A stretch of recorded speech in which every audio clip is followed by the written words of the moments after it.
Greylock. The Greylock Archives is an analog horror web series created by Rob Gavigan, centered on Mount Greylock in Berkshire County, Massachusetts. The mountain isn't just a natural landmark, it's a site of bizarre, unexplained phenomena that defy conventional science. The series follows researchers from a shadowy company, Semiotian USA, investigating after reports of strange occurrences. They discover the mountain is home to thought forms, physical manifestations of human emotions and grief. These forms can appear as humanoid figures, animals, or abstract shapes, often acting violently and unpredictably. At the center of the story is Arnold Rivers, a documentarian digging into the Greylock project. He uncovers artifacts and old Semiotian files, revealing decades of experiments on the mountain. Rivers' footage captures thought forms interacting with objects, bending gravity and distorting space, showing they aren't bound by natural laws. His recordings serve as a chilling warning. Some mysteries are meant to remain untouched.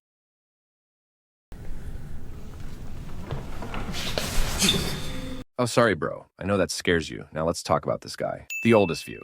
The Oldest View is an analog horror web series created and directed by Kane Parsons, the same guy who made the Backrooms, produced as a found-footage liminal space project on his YouTube channel. The series is set around the real-world Valley View Center in Dallas, a defunct shopping mall demolished in 2023. In the fiction, the mall inexplicably reappears a mile underground and can only be reached through concrete stairwells and sinkholes. Narratively, it follows Wyatt, a vlogger who documents his descent into the buried complex on his phone camera. The footage is deliberately raw, relying on shaky clips and ambient audio. The primary antagonist is the Rolling Giant, a massive puppet-like construct that moves by rolling through the mall and relentlessly pursues Wyatt. I don't know why Wyatt is running from this thing. Why not just fight it in a 1v1?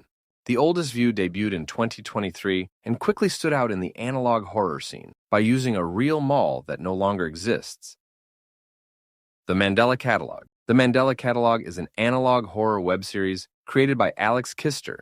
It is set in the fictional Mandela County, where the terror comes not from ghosts or monsters, but from alternates, inhuman entities that mimic people. These beings look and sound like humans, but something is always wrong. A distorted face, a stretched smile, or movements that do not belong. Alternates infiltrate homes, replacing loved ones, driving people into paranoia, and pushing victims to madness or suicide. Emergency broadcasts warn citizens how to identify and avoid them, but the instructions often make things worse, leaving viewers uncertain of who or what to trust. Let's talk about this guy. The Angel Gabriel.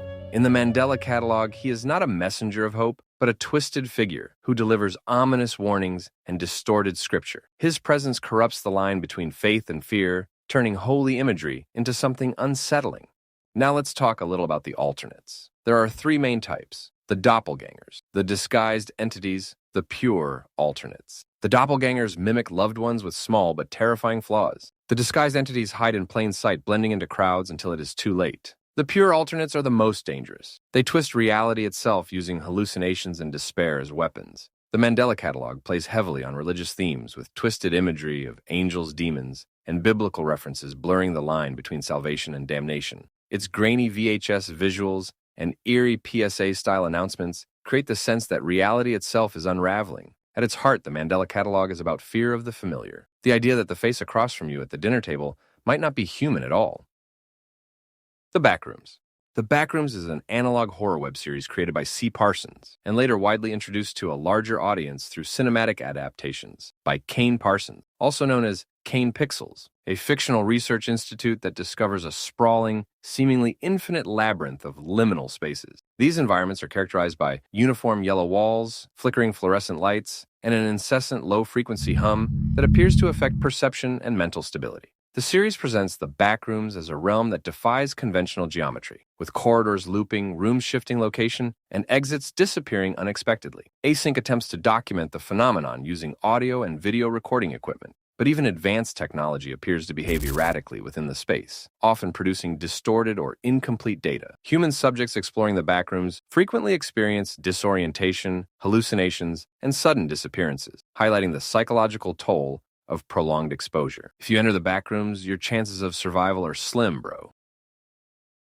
The Walten Files. The Walten Files is an analog horror web series created by Martin Walls. It takes inspiration from children's television programming, corporate training tapes, Five Nights at Freddy's, and Showbiz Pizza's Rock-a-Fire explosion, but hides a disturbing story beneath the cheerful surface. The series is centered on a fictional company called Bon's Burgers, which features mascot characters such as Bon, Shaw, Boozoo, and Banny, whose names sound terrible like my voiceover. At first, these tapes appear harmless promotional material and orientation guides for new employees. But as the footage plays, hidden messages, corrupted visuals, and unexplained voices begin to surface. The cheerful facade shatters after co-founder Felix Kranken, while intoxicated, causes a crash that kills two of Jack Walton's children, Ed and Molly.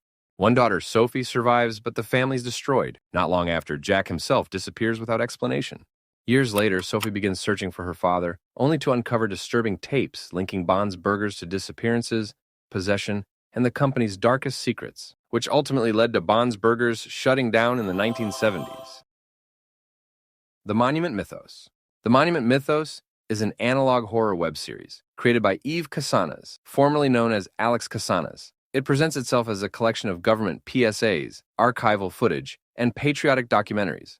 But beneath the surface lies an alternate history where America's greatest monuments are alive, dangerous, and tied to hidden conspiracies. The series transforms national landmarks into entities of horror. The Statue of Liberty is reimagined as a parasitic creature feeding on human life.